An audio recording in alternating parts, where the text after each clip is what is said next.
My mum had schizophrenia. She couldn't take care of me, so my grandparents looked after me.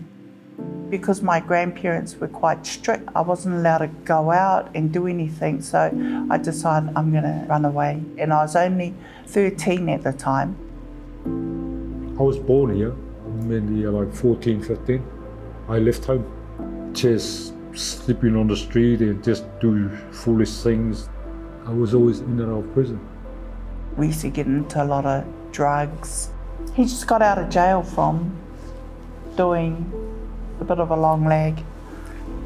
I'm at my cousin's place and he walks into the house. We instantly connected and we started going out from that day onwards.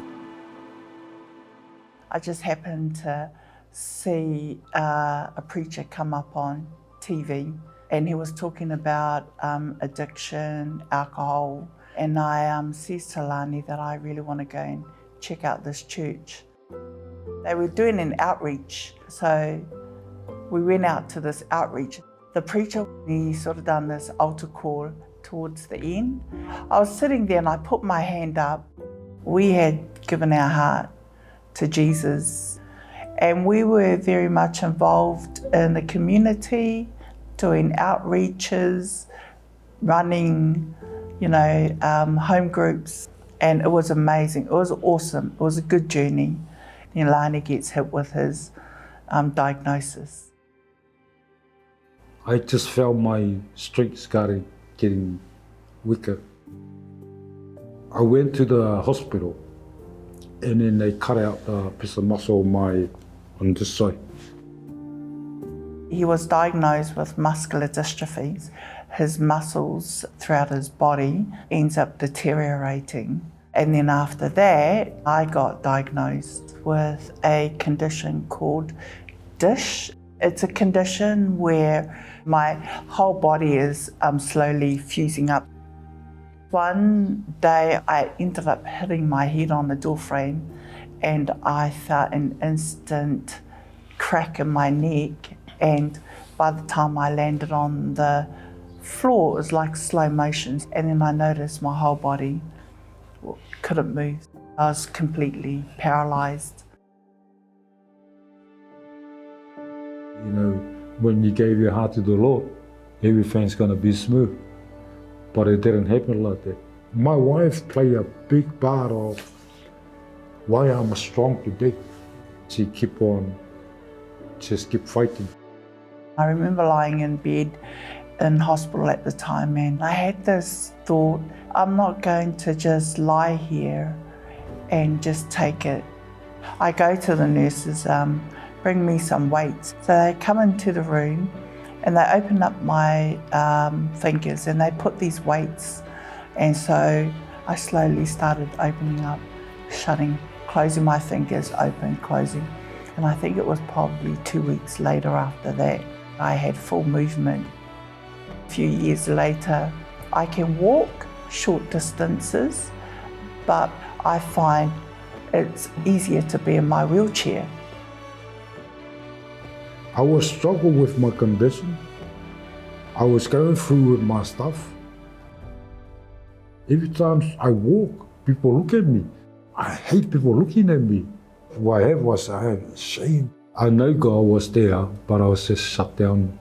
So that played a lot of part of trying to hold me down. God used her.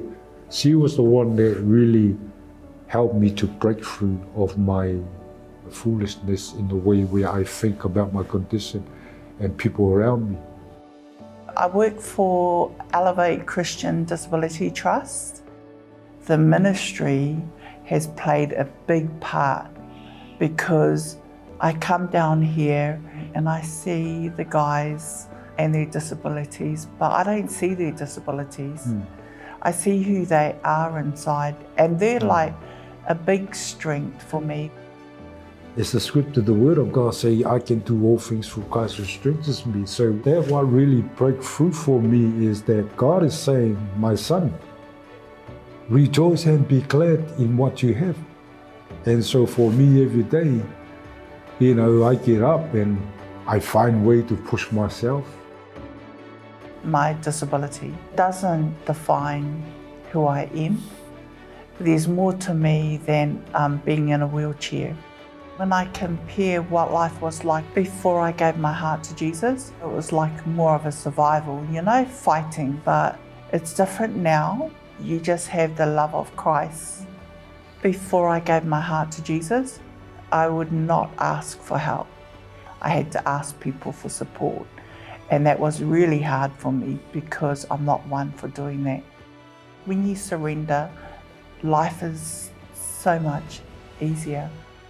Now, when people look at me, I don't assume, they look at me like funny, look at that fellow, what's wrong with you?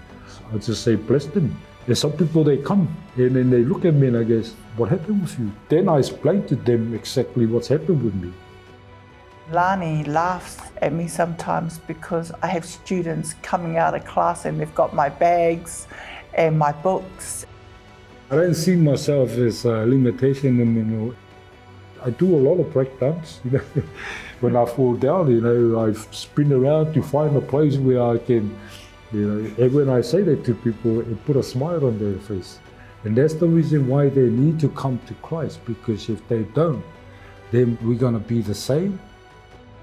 When you find goodness of God in you, then you can shine His love to other people.